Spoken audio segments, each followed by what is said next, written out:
ये कहानी है एक ऐसी डरावनी जंगल की जहाँ पे पेड़ पौधे जिंदा थे जो इंसानों को जिंदा ही निकल जाते थे। मूवी के स्टार्ट में नील नाम का आदमी को दिखाया जाता है जो प्राचीन चीजों पर जानकार रखता था और उसके साथ में थी डॉक्टर मैरिया जो दिखने में बहुत ही सुंदर थी और तीसरा था मैक। मैक को फोन आता है और दूसरी तरफ से कार्ला कहती है क्या तुम लोग पहुंच गए। मैक हाँ अभी अभी पहुंचा। फिर कार्ला कहती है तुम लोगों को यहाँ कैंप में आने की जरूरत नहीं है, तुम लोग अभी से काम पर लग जाओ। तुम्हारी मदद के लिए हमने 2 लोकल आदमियों को तैयार रखे हैं, फिर भी कोई मदद की जरूरत पड़े तो हमें बताना। हमारा कैंप भी जंगल के उसी जगह पे पास है जहां तुम लोगों को काम करना है। कुछ समय के बाद मैक और उसके साथी बोट में जंगल की तरफ निकलता है जहां उन लोगों को कुछ खास जगह पर कुछ खास काम करना था। अब मिलते हैं मिस्टर बेन से जो बहुत ही अमीर होता है। मिस्टर बेन ने कार्ला और मैक को जंगल में भेजा था ताकि वो अपने काम की चीज हासिल कर सके। उधर जंगल में नील मैक की मदद के लिए आगे बढ़ रहा था। फिर उसकी नजर एक बड़े खास जगह पर पड़ता है और खुश होकर कहता है लगता है हम लोग पहुंच गए। उसके बाद लोकल लड़का सनी कहता है हम लोग इन कब्रों को नहीं खोद सकते। फिर नील कहता है ये कब्रें आम नहीं जो कबीरों से जोड़ी है। उसके बाद सभी की नजर बड़ी कब्रों पर पड़ता है। मैरिया को प्राचीन चीजों पर जानकार थी और मैरिया कहती है कई जानों के बदले एक जान। फिर नील कहता है ये सब डराने के लिए है, ऐसा कुछ भी नहीं होता है। लेकिन मैरिया उसकी बातों से सहमत नहीं थी। फिर सभी मिलकर कब्रों को खोलने लगता है जिससे एक कंकाल और बड़ा सा चक्कू था। मारिया फिर से कब्रों को चिन्हों को पढ़ने लगता है। फिर तभी नील चाकू उठाकर कहता है डरो मत ये सब झूठी बातें हैं। फिर मैरिया कहती है इन चिन्हों का मतलब मौत है, ये चेतावनी है। फिर नील कहता है देखो कोई तो नहीं मरा। तभी मैक सैटेलाइट फोन से कार्ला को चाकू की फोटो भेजता है। कार्ला मैक से कहता है मैं नहीं चाहती कि कोई लालच में आकर चाकू चुराने की कोशिश करे, इसीलिए चाकू की जिम्मेदारी तुम्हें देती हूँ। यह सुनकर मैक चाकू को अपने पास रखकर कहता है चाकू मेरे पास सुरक्षित है, तुम चिंता मत लो। फिर कार्ला ठीक है अब तुम सभी कैंप में वापस आ जाओ। फिर अचानक से कुछ होने लगता है, धरती कांपने लगता है जिससे सभी डर जाता है। फिर अचानक से कब्र से कुछ जरे बाहर आ रहा होता है और तभी नील हवा में लटक जाता है। सभी ये देखकर बहुत ही डर जाता है और फिर मैक उसके पास जाता है। फिर अचानक जमावी कबीलों के लोग हमला कर देता है और लोकल आदमी को मार देता है। मैक उन पर गोलियां चलाता है और मैरिया डरकर भागने लगती है। मैक सनी से तुम नील को देखो, मैं मैरिया के पीछे जाता हूँ और डरा हुआ सनी मैक के पीछे जाता है और पीछे सिर्फ नील ही रह जाता है। उधर बेन को फोन आता है दूसरी तरफ से कार्ला हमारे टीम पर अभी अभी हमला किसी ने किया है। बेन कहता है क्या उन्हें कुछ मिला था। ये सुनकर कार्ला उसे चाकू की तस्वीरें भेजती है। फिर तस्वीरें देखकर बेन कहता है मैं भी जंगल की तरफ आ रहा हूँ। दूसरी तरफ मैरिया भागते भागते जंगल की तरफ आ गई। मैक भी उससे ढूंढ रहा था जिसके पास अभी अभी सनी आ गया था। फिर मैक कहता है तुम्हें नील की मदद करना था, तुम जाओ जाकर उसकी मदद करो। फिर सनी मुझे मेरे पैसे दो, मैं यहाँ से जाना चाहता हूँ। फिर मैक जाते वक्त दूंगा। फिर सनी मैक के फोन को छीनकर पुलिस को फोन करने लगता है। मैक उसे रोकता है लेकिन सनी उसे डराता है। तभी मैक उस पर वार कर देता है जिससे नुकसान फोन को हो जाता है। फिर मैक मैरिया जब तक नहीं मिल जाती कोई भी नहीं जाएगा। फिर उसके बाद समझकर सनी खड़ा हो जाता है और कहता है मैं अकेला नहीं जाऊंगा। दूसरी तरफ नील मदद मांग रहा था। फिर नील अचानक से नीचे गिर जाता है और कोई उसके पास आकर रुकता है। उधर कार्ला कहती है पता करो कि मैक आखिरी समय पर कहाँ था। फिर वो दूसरे आदमी के पास जाकर कहती है कुछ और आदमी को इंतजाम करो जो अच्छे लड़ाके हो।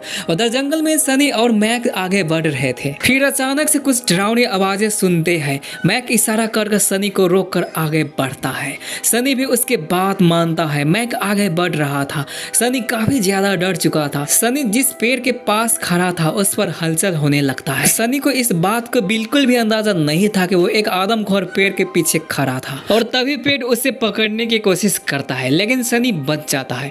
मैक क्या हुआ सनी, इसने मुझे पकड़ना चाहा इन जरों ने। मैक ये सब नशे के बुरा असर है और वो आगे बढ़ने लगता है। दूसरी तरफ मैरिया के पीछे कबीले के लोग लगे और उसे पकड़ भी लेकिन तभी एक जर आकर उस आदमी को खींच लेते हैं। फिर दूसरा आदमी मैरिया की तरफ बढ़ता है। तभी उसे गोलियां लगती है जिन्हें मैक ने मारा था और मैक आकर मैरिया को संभालते हैं। उधर नील को पकड़कर कबीलों को लोग ले जा रहे थे। कुछ ही देर में नील कबीलों को लोग एक जगह पर छोड़कर चले जाते हैं। तभी उसकी नजर एक लड़की पर पड़ती है। लड़की बताती है मेरा नाम एमा है, 2 हफ्ते पहले अपने साथियों के साथ बेन के लिए काम करने आई थी लेकिन बेन ने हम कबीलों के बारे में कुछ भी नहीं बताया और मेरे सभी साथी मारे गए। और दूसरी तरफ मैक और साथी नील को देखने आते हैं। मैक नीचे गिरी कटी रस्सी को देखकर समझ जाते हैं कि नील को कबीलों वालों ले गए। उधर कबीलों में कुछ होने वाला था जिसका अंदाजा एमा लगा लेती है जिन्हें पकड़कर एक खास पत्थर पर बांधता है। कबीले वाले अपनी तरह से पूरी तैयार थे। फिर एमा को बांधकर अकेला छोड़ दिया जाता है। नील तुम लोग ये क्या कर रहे हो, लेकिन कोई भी उसका बातों का जवाब नहीं देता है। नील छोड़ो उसे आजाद करो, लेकिन एमा के कोई छोड़ने वाला नहीं था। अब पूरे जंगल में हलचल शुरू होने लगता है और नील पूरी तरह से हैरान होता है क्योंकि कुछ जड़ें एमा की तरफ बढ़ रही थी। ये सब देखकर नील की बोलती बंद हो जाती है, जबकि एमा की कई जड़ें जकड़ लेता है।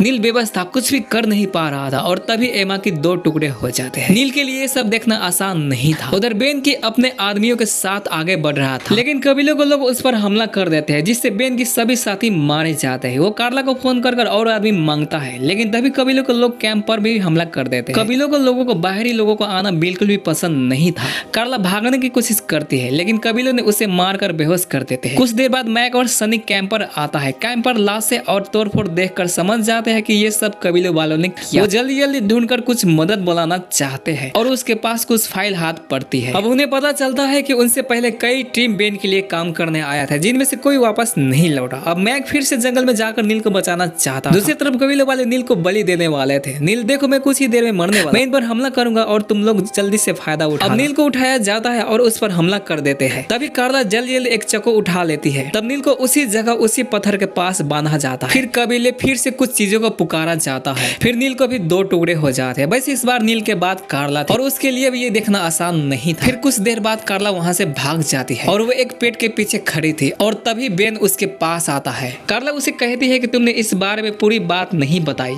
ये कहकर वो भागती है। बेन उसे रोककर उसे समझाता है कि मुझे कबीले और पेड़ के बारे में कुछ भी पता नहीं था। तभी वहाँ मैक और उसके साथी आ जाता है और मैक उसे हाथों ऊपर उठाने के लिए कहते हैं। बेन कहता है, ये क्या कह रहे हो, हम तो एक साथी है। मैरिया, तुमने जहाँ पहले भी कई लोगों को भेजा था, लेकिन उसकी मौत के बारे में हमें कुछ भी नहीं बताया। बेन, मुझे मेरा चाकू दो। मैक, पीछे रहो और अपने हाथ ऊपर उठाओ। बेन कहता है, अब तुम मुझे मारोगे, चलाओ गोली। तभी पीछे वाला पेड़ हिलता है, जिसे सभी हैरानी से देख रहे थे। पेड़ एक शैतान बन जाता है, जिस पर मैक गोलियां चलाता है, लेकिन पेड़ अपनी जड़ों से उसे रोकता है। तभी बेन कार्ला को पेड़ की तरफ धकेल देता है। फिर मैक उसे बचाने की कोशिश करता है, लेकिन पेड़ कार्ला को जिंदा निकल जाता है। ये देखकर सभी भागने लगते हैं। फिर एक जड़ सनी को आर पार हो जाता है। मैक जल्दी से उसे मदद कर उसे संभालता है। अब रात को मेरे सनी को जख्मों को साफ कर उस पर कपड़ा बांधता है, लेकिन कुछ देर बाद कबीले वाले उसे घेर लेते हैं। मैक के पूछने पर मैरी ये अपने रखवालों को जगाना चाहते हैं। मैक ये शैतानी पेड़ को अपने रखवाला मानता है, मैरी नहीं, कबर वाली लाश को। मैक यानी सारी गलती हमारी है। फिर मैरी कबीले वाले से कुछ पूछती है,